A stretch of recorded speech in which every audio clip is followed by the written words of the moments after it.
जय हिंद। आज का हमारा टॉपिक है अंतर्राष्ट्रीय संगठन। अंतर्राष्ट्रीय संगठन में आज हम लोग करंट अफेयर से रिलेटिव क्वेश्चनों को देखेंगे, जो यहाँ से क्वेश्चन जो है एग्जाम में पूछे जाते हैं। तो चलिए देखते हैं। यहाँ आप देखेंगे यूएनओ यानी कि यूनाइटेड नेशन ऑर्गेनाइजेशन, हिंदी में इसे संयुक्त राष्ट्र संघ कहते हैं। इसकी स्थापना 24 अक्टूबर 1945 को हुई थी। इसमें दोस्तों अंग जो हैं 6 हैं। पिछले हमने एक वीडियो बनाई है संयुक्त राष्ट्र संघ पर, उसे आप जरूर देख लीजिएगा। यूएनओ में अगर सदस्यों की बात करें तो 193 सदस्य हैं और इसमें जो 193वां जो सदस्य देश है वो है दक्षिणी सूडान।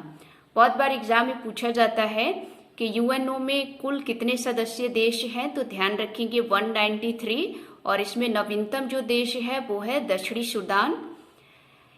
महासचिव देखेंगे तो इसमें महासचिव जो है एंटोनियो गुटेरेस है। इसका मुख्यालय न्यूयॉर्क में है जो यूएसए में पड़ता है।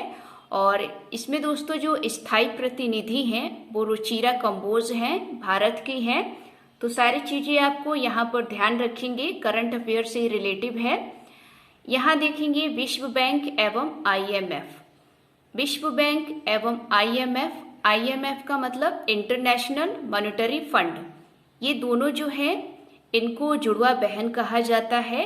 इन दोनों का मुख्यालय वॉशिंगटन डीसी में है। एक चीज आप यहाँ पर नोट कर लीजिएगा, ये जो आईएमएफ यानी कि इंटरनेशनल मॉनेटरी फंड जो है, इसमें सदस्य देश देखेंगे तो 190 हैं। अभी हाल ही में एक नया सदस्य देश जुड़ा है, वो है एंडोरा। तो एग्जाम में पूछा जा सकता है।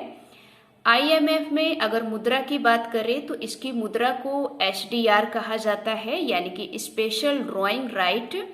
इसमें दोस्तों भारत की जो मुद्रा है वो शामिल नहीं है, और इसमें अभी हाल ही में एक नई मुद्रा आई है, चीन की है युआन। तो इस चीज को भी ध्यान रखेंगे। तो आपने देखा विश्व बैंक एवं आईएमएफ दोनों को जुड़वा बहन कहा जाता है।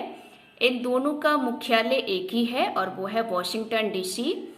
आईएमएफ में सदस्य देश जो हैं 190 हैं। नवीनतम सदस्य देश एंडोरा है। आईएमएफ की मुद्रा को एचडीआर कहा जाता है, यानी कि स्पेशल ड्रॉइंग राइट। भारत की मुद्रा इसमें शामिल नहीं है, ध्यान रखेंगे। आगे यहाँ पर देखेंगे सार्क। दोस्तों ये जो सार्क है, जिसे हिंदी में दक्षेस कहा जाता है, और दक्षेस की फुल फॉर्म है दक्षिण एशियाई सहयोग संगठन, और सार्क की full form south Asian association for regional corporation. ध्यान रखिएगा।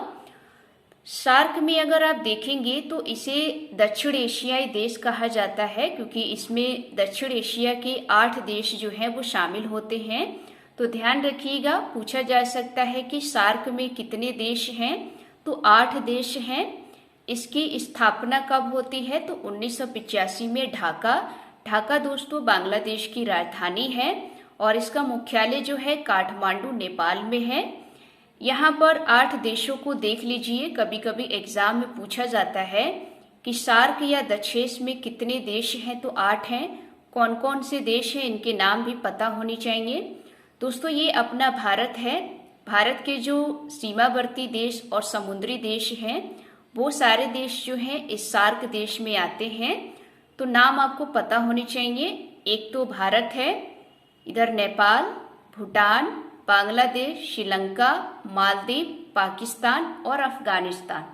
ये 8 देश जो हैं सार्क देश में आते हैं। ध्यान रखिएगा, म्यांमार इसमें शामिल नहीं है। इधर देखेंगे आसियान। ये दोस्तों आसियान जो है इसे दक्षिण पूर्वी एशियाई कहा जाता है। इसकी स्थापना 1967 में बैंकॉक में होती है, और इसका मुख्यालय जो है जकार्ता इंडोनेशिया में है। इसमें सदस्य देश जो है 10 है। बस आपको इतना ध्यान रखना है कि आसियान में जो सदस्य देश है वो 10 हैं। इसका मुख्यालय को ध्यान रखना है। कभी कभी एग्जाम में पूछा जाता है कि आसियान का मुख्यालय कहाँ है, तो ध्यान रखिएगा जकार्ता इंडोनेशिया। आगे देखेंगे बहुत सारे करंट से रिलेटिव जो है अंतर्राष्ट्रीय संगठन है जो एग्जाम में पूछे जाएंगे। यहाँ पर आप देखेंगे G20 दोस्तों G20 में आप देखेंगे तो 20 देश होते हैं इसमें। एक तो आप यहाँ देखेंगे 19 प्लस EU, यानी कि एक तो 19 देश हैं और एक और देश है जिसका नाम है EU, यानी कि यूरोपियन यूनियन। तो इन दोनों को मिलाकर G20 में 20 देश जो हैं शामिल है। इसका दोस्तों मुख्यालय जो है नहीं है। कभी कभी एग्जाम में पूछ लिया जाता है कि G20 का मुख्यालय है या नहीं, तो ध्यान रखिएगा इसका मुख्यालय नहीं है। G20 की 2022 में अगर आप बैठक देखेंगे तो बाली इंडोनेशिया में होती है, क्योंकि एग्जाम में पूछा जा सकता है कि G20 2022 की बैठक किस देश ने की, तो ध्यान रखिएगा बाली इंडोनेशिया ने। और ये इम्पॉर्टेंट इसलिए है क्योंकि 2023 में G20 की जो बैठक है वो भारत करेगा। तो ध्यान रखिएगा, आपसे एग्जाम में पूछा जा सकता है कि G20 की 2023 में कहाँ पर बैठक की जा रही है, तो ध्यान रखिएगा भारत में। आगे यहाँ पर देखेंगे क्वाड। ये दोस्तों मोस्ट इम्पॉर्टेंट है क्योंकि आप जानते हैं कि अभी हाल ही में जो जापान के पूर्व प्रधानमंत्री थे उनका निधन हो गया, और ये जो क्वाड है उन्हीं से संबंधित है, तो एग्जाम में पूछे जाने की पूरी संभावना है। क्वाड में अगर आप देखेंगे तो इसकी स्थापना शिंजो एबे ने की, जो जापान के पूर्व प्रधानमंत्री थे। इसमें दोस्तों 4 देश हैं, तो एग्जाम में पूछा भी गया है यूपीएससी के एग्जाम में कि क्वाड में कितने देश हैं या कौन कौन से देश शामिल हैं। तो ध्यान रखिएगा 4 देश हैं। वो देश कौन कौन से हैं? भारत, USA, ऑस्ट्रेलिया और जापान। ये 4 देश मिलकर क्वाड बनाते हैं। और 2022 में इसकी बैठक जो है टोक्यो में हुई थी। और ये चारों देश जो क्वाड हैं ये मालाबार युद्ध अभ्यास करते हैं। तो ध्यान रखिएगा, पूछा जा सकता है कि क्वाड देश जो है कहाँ पर युद्ध अभ्यास करते हैं, तो मालाबार पर। आगे यहाँ पर देखेंगे WHO। दोस्तों ये जो WHO यानी कि वर्ल्ड हेल्थ ऑर्गेनाइजेशन, आप जानते हैं इसकी स्थापना 7 अप्रैल 1948 को होती है और इसका मुख्यालय जिनेवा में है। इसके अध्यक्ष का ध्यान रखेंगे, पूछा जा सकता है कि WHO के अध्यक्ष कौन है, तो डॉक्टर टेड्रोस है। आगे यहाँ पर देखेंगे I2U2। ये दोस्तों यूपीएससी के एग्जाम में ये क्वेश्चन पूछा गया था, जो 2022 में हुआ था। उसमें पूछा गया था कि I2U2 क्या है। तो ध्यान रखिएगा, ये जो I2U2 जो है इसमें 4 देश होते हैं, क्योंकि I से 2 देश होते हैं और U से 2 देश होते हैं। तो ये एग्जाम में क्वेश्चन पूछा गया है, तो इसको आप नोट कर लीजिएगा कि I का मतलब यानी कि I से 2 देश हैं और U से 2 देश हैं। वो कौन कौन से देश हैं उसके भी आपको नाम पता होनी चाहिए। तो इंडिया, इजराइल, USA और UAE। तो आप देख सकते हैं I से 2 देश कौन से हैं, इंडिया और इजराइल। और U से कौन से 2 देश हैं, USA और UAE। तो इस चीज को आप ध्यान रखिएगा। आगे यहाँ पर देखेंगे बिम्स्टेक। ये दोस्तों बिम्स्टेक जो है इसमें 7 देश होते हैं। फुल फॉर्म याद करने की जरूरत नहीं है, बस आपको पता होनी चाहिए कि बिम्स्टेक में कितने देश हैं। तो ध्यान रखिएगा 7 देश हैं। और ये इसका मुख्यालय अगर आप देखेंगे तो इसका मुख्यालय ढाका में है। कभी कभी एग्जाम में पूछ लिया जाता है कि बिम्स्टेक का मुख्यालय कहाँ पर है, तो ध्यान रखिएगा ढाका में है। और जो 2022 में इसकी बैठक जो है कोलंबो में हुई थी, क्योंकि श्रीलंका में ये कोलंबो पड़ता है, क्योंकि कोलंबो की राजधानी वही श्रीलंका ही है।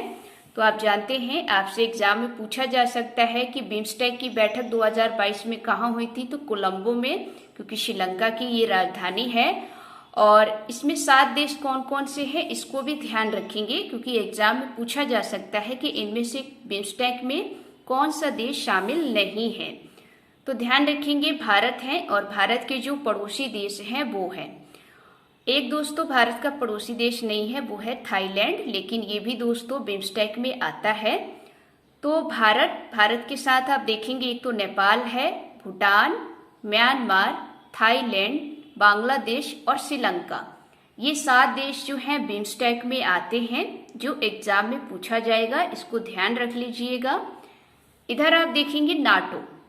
दोस्तों ये नाटो अभी जानते हैं हाल ही में चर्चा में बहुत था, क्योंकि रूस यूक्रेन में जो युद्ध हुआ था तो ये नाटो ने बहुत ज़्यादा लड़ाई कराई थी, तो ये चर्चा में है, इसीलिए इसको ध्यान रखेंगे। तो नाटो की स्थापना जो है 1949 में हुई है और इसका मुख्यालय आप देखेंगे तो ब्रुसेल्स में है और नाटो में 30 जो है सदस्य देश हैं। तो एग्जाम में आपसे पूछा जा सकता है कि नाटो का मुख्यालय कहाँ है, तो ध्यान रखेंगे ब्रुसेल्स। और इसमें कितने सदस्य देश हैं, तो 30 सदस्य देश हैं। इधर आप आएंगे SCO यानी कि शंघाई सहयोग संगठन। ये जो SCO है इसको शंघाई सहयोग संगठन कहा जाता है। इसका मुख्यालय दोस्तों बीजिंग में है। इसमें अगर आप सदस्य देखेंगे तो पहले इसमें 8 थे, अभी एक नया सदस्य देश जो है इसमें जुड़ गया है और वो है ईरान। तो कुल मिलाकर SCO में 9 सदस्य देश हैं, ध्यान रखेंगे। और नवीनतम कौन सा देश है, वो है ईरान। 2022 में इसकी बैठक जो है समरकंद में हुई है। तो आपसे एग्जाम में पूछा जा सकता है कि 2022 में SCO यानी शंघाई सहयोग संगठन की बैठक कहाँ हुई, तो ध्यान रखिएगा समरकंद। और 2023 में मोस्ट इम्पॉर्टेंट है, क्योंकि शंघाई सहयोग संगठन की जो बैठक है वो भारत में होगी, तो इसलिए एग्जाम में पूछे जाने की पूरी संभावना है। तो 2023 में इसकी बैठक कहाँ होगी, भारत में। और इसकी जो सांस्कृतिक राजधानी जो है वाराणसी को बनाई गई है, तो इसलिए एग्जाम में मोस्ट इम्पॉर्टेंट है। आपसे पूछा जा सकता है कि SCO की सांस्कृतिक राजधानी किसे बनाई गई है, तो ध्यान रखेंगे वाराणसी। अब आते हैं WTO यानी कि विश्व व्यापार संगठन यानी कि वर्ल्ड ट्रेड ऑर्गेनाइजेशन। इसकी स्थापना 1 जनवरी 1995 में होती है और इसका मुख्यालय जो है जिनेवा में है। इसमें सदस्य देश आप देखेंगे तो 164 देश हैं और इसकी जो अध्यक्ष या महानिर्देशक है वो है नागोजी ओकांजा-इवेला। ये एग्जाम में पूछा भी गया है क्योंकि ये WTO की पहली महिला अध्यक्ष हैं, तो इसलिए एग्जाम में पूछे जाने की पूरी संभावना है। तो ध्यान रखेंगे WTO की महिला अध्यक्ष कौन है, तो नागोजी ओकांजा-इवेला, क्योंकि ये पहली महिला अध्यक्ष बनी है। तो ये दोस्तों अंतर्राष्ट्रीय संगठन के जो प्रमुख पॉइंट थे हमने आपको बताए। उम्मीद है आपको ये वीडियो अच्छी लगी होगी। अगर अच्छी लगी हो तो वीडियो को लाइक करें, चैनल को सब्सक्राइब करें। जय हिंद, जय भारत।